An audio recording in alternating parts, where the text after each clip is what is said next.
Hey guys, it's Jen. Welcome to our farm.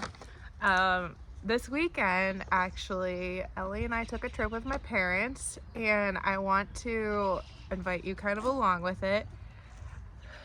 Sorry, my foot hit my tripod. I am pretty tired.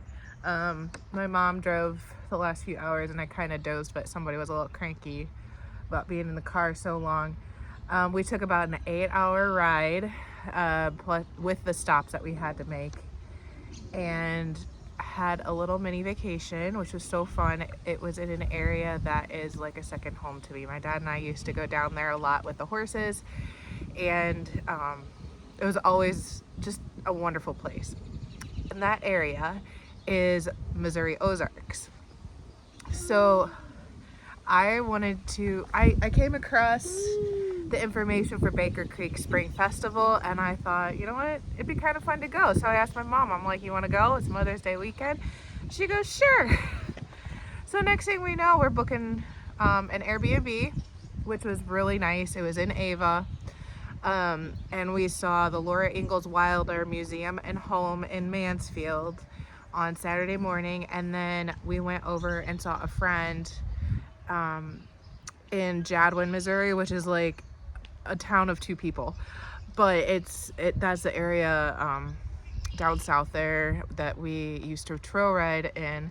And she was doing a spring festival of their own at Big Rock Candy Mountain. That's what it was. It's a campground, and they had all sorts of vendors there as well. And one of the things that we got to see was mule jumping, which I will show you in a little bit. It was so fun, and it sounds so weird to the rest of the world probably. I don't know if it's just United States thing, Southern States thing, but you would jump mules from a standstill, and there are rules that I don't really know about, but I do know that they get 2 minutes to try.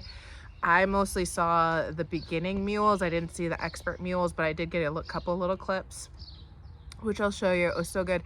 And my dad got to see some people he hasn't seen in ages, which was icing on the cake. And he's had a lot of health issues lately, so for him to take that trip was kind of a big deal. And then to be able to see some of those old friends was just, it meant a lot to him to see them, and it meant a lot to me to be able to give that to him, if that makes sense, and the people that were able to see him. So anyway, here we go through some of the things, and we'll start rolling a little bit. One of the things I like to do when I go different places is to find some local restaurants and cafes, and I love coffee. So Ellie and I took a couple mornings to walk to at least one coffee shop. The second one ended up being closed, and we went to McDonald's. But here she is eating one of the Danishes we got from one of the stores, and it was very yummy. And we actually came across the farmer's market in Ava when we were going to that coffee shop. So we were able to see the Ava farmer's market as well and got a few fun things. It was so cool. This is Ellie outside the Laura Ingalls Wilder Museum. She loved to go up and down the stairs while we were waiting for Grandma and Grandpa to finish up. And I really encourage people, if you're in the area, to stop. It's an iconic American literature place. Honestly, it's not necessarily, it's very historical as well, but if you read children's books, Laura Ingalls Wilder wrote several children's books about pioneer days in the late 19th century and early 20th century. Her daughter Rose was also an author, Rose Wilder, and if you're ever in the area, even if you aren't really about American early literature, I would still highly recommend going through it. They preserve the home, very characteristic of the way that Laura's home actually was, and the museum is just really neat too. Next, we have the mule jumping, and like I said, I don't know a lot about it, but each mule in the class gets a shot at the jump, and if they knock it down, they get a second shot, and then if they miss again, they're disqualified, and the last mule still jumping is the winner. And they do increase the height with each round. And here we are at Baker Creek. The gates opened around 10, and we were there a little ahead of time, which was a good thing because we had to sit in line for a bit. And there were lots and lots and lots of people there. I do encourage, as their website says, to get your parking pass ahead of time so you don't have to worry about getting it when you're there. There are hundreds of vendors, artists, clay, wood, plants, sewing, crochet, soils, probably fertilizers if I missed them. There's all sorts of vendors all over the place. It was really interesting to see some of the things, and we did get a couple things. This was a soda I tried. It was sweetened with honey, so it didn't have like the aspartame or the sucralose or anything like that, and it was pretty good. I almost went back and got another kind just to try, but I didn't. And there's some of the ingredients that were in it. There was another kind of honey soda, I think they called it, but I didn't try that other kind. I just tried this one kind. And I might try to find it online and post a link down below if anybody's interested. But it was pretty tasty. It was really refreshing, and it wasn't overly sweet. And this was Baker Creek's greenhouse.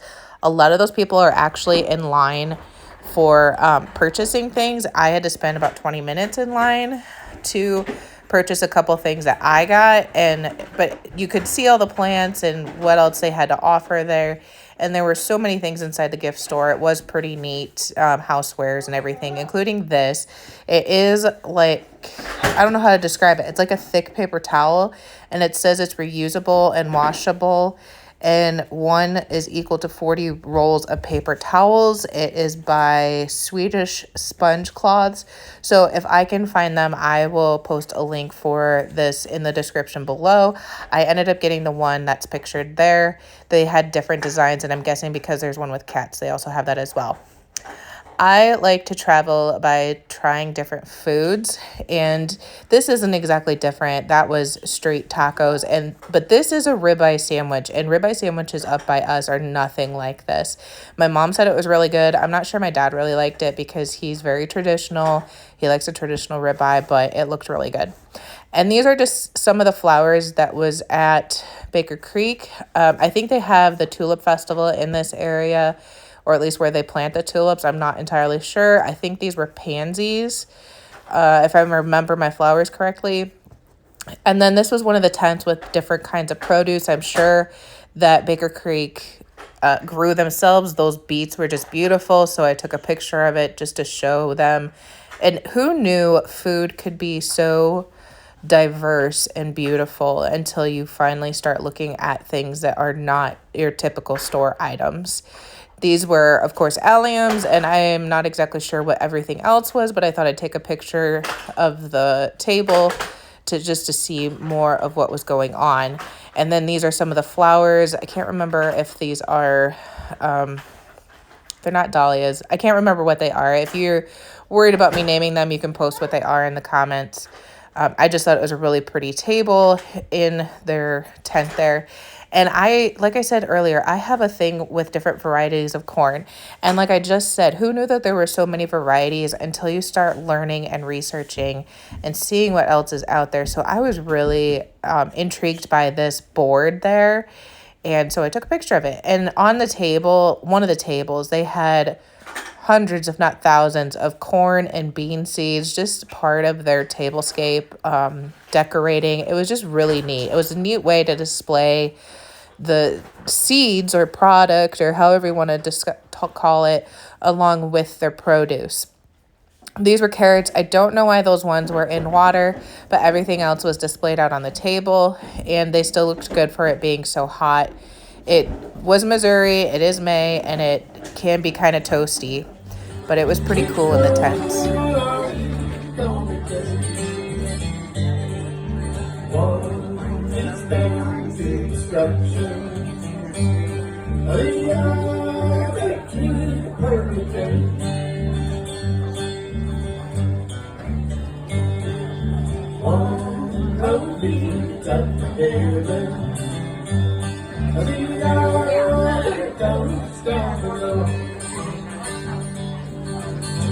Jesus, our Savior, will protect you. He'll guide you through the old crossroads. Okay, I'm not a big souvenir person. I tend to, like you saw, souvenir through food. And when we were at Baker Creek, there were thousands upon thousands of different kinds of seeds to get, and they were only $2 a piece. And one of the reasons I haven't purchased from Baker Creek in the past is because it's just been if I could get the seeds cheaper somewhere, maybe they weren't as good a quality, but I could save a few dollars. So while we were there, I did get some seeds. It was difficult. I wish, there's Ellie. Off we go. I could have definitely gotten a lot more, but it was so congested that I just got some of the highlights, and I had to be really careful because there were like so many things that I wish I could have gotten, but like I don't grow flowers. I don't grow a lot of flowers. We have flowers around here, but I think she's going to go see her chickens. Yeah, she's going to go see her chickens. But I did get a few seeds and I thought I'd share them with you. They will be for next season, of course, unless I get a bug up my butt, because it is still mid-May and I could do a few things. So first up is the black turtle beans. And they are a productive black seeded variety, high yields, black beans.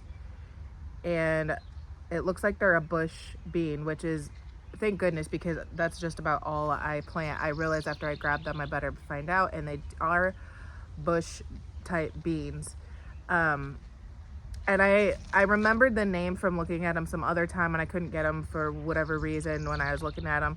So I decided to grab them now. I do have a black Valentine bush bean right now growing to help replenish our black bean supply. So I figured next year or in the coming years, if I need to do more, I will try these and see how we like them. Because the black Valentine one, they looked really small to me, smaller than I remembered, even though I've cooked with them the last couple years. So we'll see. I got this Get Stuffed tomato. And it says fruits average 5 to 7 ounces and are similar to a bell pepper in shape. It has like light streaks of gold, medium large, with a strawberry-like seed cluster in the middle that's easy to scoop out. Delicious, stuffed with various stuffings, raw or cooked. And I think I saw these in another place before, and then I didn't grab them, but I'm kind of a sucker for tomatoes and peppers, regardless of the variety. So I thought I'll try them out. I'll see. I use most of mine for like sauces and salsas and stuff. I doubt I'll stuff these because Colton isn't a huge fresh tomato or tomato in general person, but we'll see how they do. Okay. Sugar Baby Bush Watermelon. I might try growing a couple of these this year. I've heard really good things about the Sugar Baby watermelons, and I didn't know that they came in a bush variety. So I think they had a regular one and then this bush one. And it says dwarf vines, only about 3.5 feet, yield 10-pound fruit with sweet scarlet fresh, great for containers. And you can direct seed or set out indoor started transplants after last frost. Needs rich soil and plenty of moisture. So we're not always the best at watering our garden, but we'll see how it goes. I think there was a desert watermelon I thought about grabbing, and I just didn't because we don't eat watermelon. I never buy it anyway. If we have it fresh, we'll make more of an effort to eat it, or I can share it with parents, grandparents, whatever. Okay, now for the things that I probably shouldn't have gotten, but I did. I got this Amish butter popcorn, and we don't eat a ton of popcorn.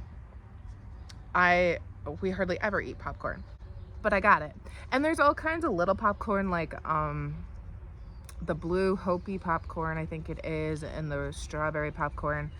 But I decided, yes ma'am, but I decided to look for a white variety because all of them are a lot smaller than your commercial popcorn that everybody's all used to.